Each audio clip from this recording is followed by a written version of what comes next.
श्रीवत्समणिकौस्तुभं च मुकुटं केयोर्मुद्राङ्कितं बिभ्राणं वरदं चतुर्भुजधरं पीताम्बरोद्भासितं मेघशान्तनुं प्रसन्नवदनं पुल्लारविन्देक्षणं ध्यायेदं हरिमादिशं सुरेवन्दितं वेङ्कटाद्रिसमं स्थानं ब्रह्माण्डनास्ति किञ्चन वेङ्कटेशमो देवो भूतो न भविष्यति मुरारी जगन्नाथ नारायणा हो कृपासागरा अच्युता माधवा हो मधुसूदना श्रीधरा भाग्यवंता नमस्कार व्यंकटेशा समर्था.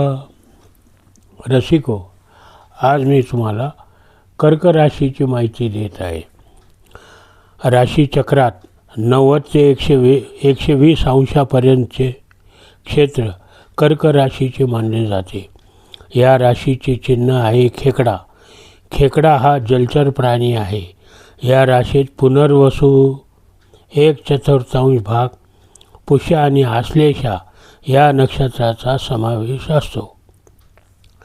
कर्क रास आणि जलप्रदेश, समुद्र, नदी किंवा समुद्रकिनारा यांच्या अगदी जवळचा संबंध मानला जातो.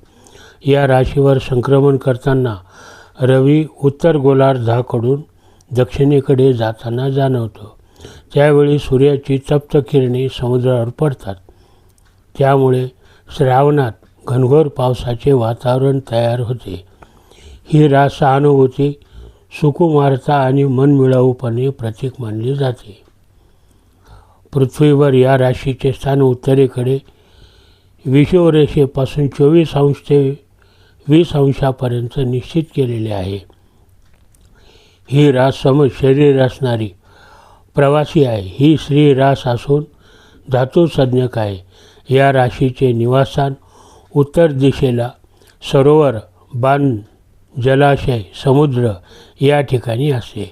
ही रास चंचल, कोमल पण सौम्य, अस्थिर स्वभावाची, बाल्यावस्थेत प्रखर लाल व पांढऱ्या वर्णाची, रजोगुणी, जलतत्वयुक्त, रात्री बलवान असणारी, कप प्रकृतीची, ब्राह्मण जातीचे प्रतिनिधित्व करणारी, स्त्रीप्रधान आणि बहुसंततीयुक्त आहे. ही रास पुष्टोदयी आणि सजीव लक्षणांनी युक्त असून उत्तर दिशेकडे विशेष बलवान आणि क्रियाशील असते. या जलचर समराशीचे निवासस्थान चोल देशात असून स्वामी चंद्र आणि तिचा सोमवार भाग्यांक 2 आणि 7 आहेत. या राशीचे गुण म्हणजे प्रयत्नशीलता, लज्जा आणि विवेक. या राशीचे मुख्य अंग हृदय आहे.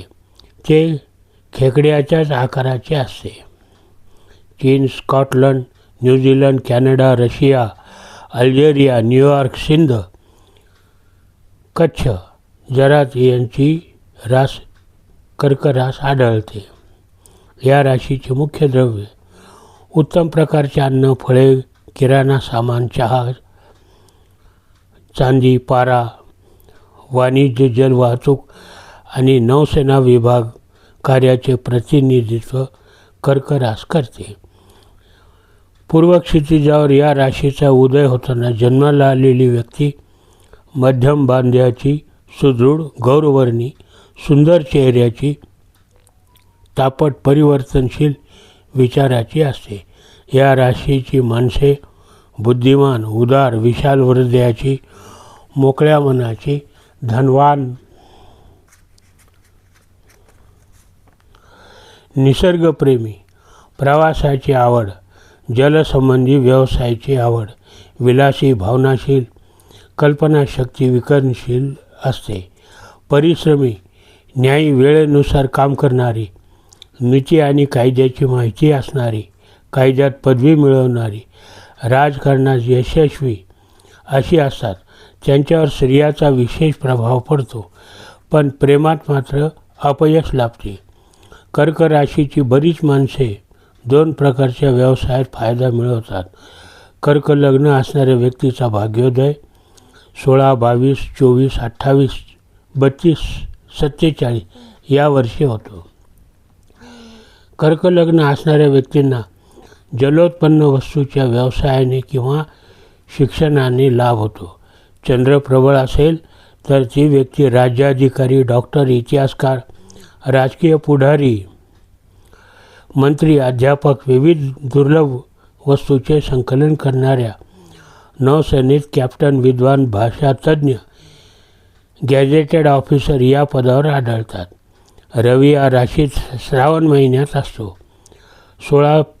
15-16 ऑगस्टच्या दरम्यान या राशीत असतो.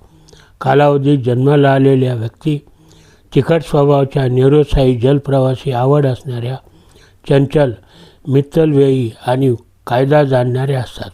कर्क राशीची माणसे कर्तव्याला जागणारी, परोपकारी, प्रसिद्धी मिळवणारी असतात. या राशीत 2 पंधरवड्यात एकदा चंद्र 2.25 दिवस असतो. त्या काळात जन्माला आलेल्या व्यक्ती साधू वृत्तीच्या,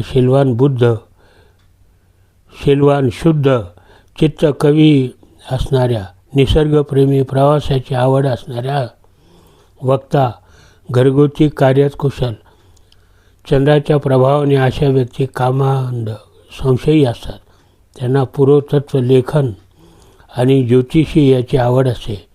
बिकट परिस्थितीत त्यांचा एखाद्या स्त्रीकडून मदत मिळते. अशा व्यक्ती आदर्शवादी, अत्यंत भावनाशील, जागरूक, निष्ठावान असतात.